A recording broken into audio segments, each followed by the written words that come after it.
Phil Jackson. Thank you again for sticking around. So here's what we're going to do. We're going to play a little fun game with you. Some one-on-ones with some former and current greats, all right? So here's what we'll do. We'll put 20 seconds on the clock. We will rattle through some guys. You pick who wins in a matchup. Okay, so we'll start with Shaq versus Dwight Howard. Who wins there and why? Shaq wins this one. He's got size and power.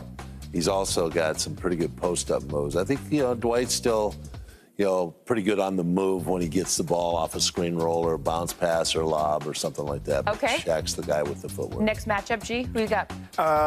World Meta Peace versus World Dennis. Meta Peace, the remix. World Meta. I said Meta because he ain't nothing. He's Meta. World Meta Peace against Dennis Rodman. Do you remember this incident? I think it was game 6 or 7 in the Utah series with the Bulls. And Malone and Dennis were going down on the floor and wrestling with each other in the backcourt. That's what you'd have. No, just nothing but straight scrapping. Just be a wrestling match. Okay, now I'm going to give you a better one. Larry Bird, Magic Johnson. Wow. Well, Magic's got a post-up game. Larry had a good post-up game, too. But Larry was an outside step-back shooter. He had a great shot, and I think I'd probably go with Larry. He's probably the better one. Is that what you wanted to hear? What did I say? I knew Larry. No. Okay, next one, Kevin Durant and LeBron James. LeBron's a powerhouse. He's the guy that's got all that power. He gets that left arm on you out there. You ever seen a player like him? No, he's No, he's a linebacker playing this position out there on the ball.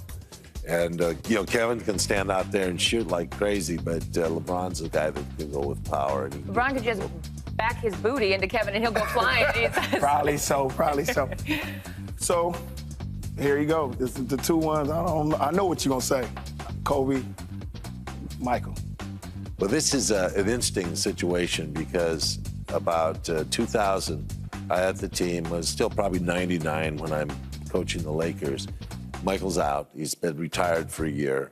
And he comes to a ball game, and I said, let's meet in, chairman's room after the game. I want you to talk to Kobe a little bit. He tends to take over a game, at a certain time in the game. And I think that, if you convince him to just wait, just be patient, allow the game to kind of come to him when it's necessary for him to do some things, because the team kind of loses their offensive direction.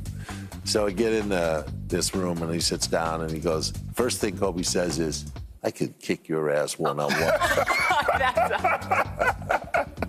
not even letting him get anything There's no conversation. What did Michael say back? You might. You might? Just might. Said you might? Yeah, he said, I've been on the game a couple years. You just might. So who wins if you have to pick? No, it's going to be MJ. He's got that hand. He's got the glove, as the glove used to be known. But when a guy can pick the ball up with one hand when he's dribbling like Michael could do, and do that and take the ball to the basket, it's very difficult. I mean, I have an affinity and an affection that's a little creepy for Michael Jordan, and I know I'm not alone in that. But favorite Michael Jordan moment? This is just for my own personal sake. I'm asking you this.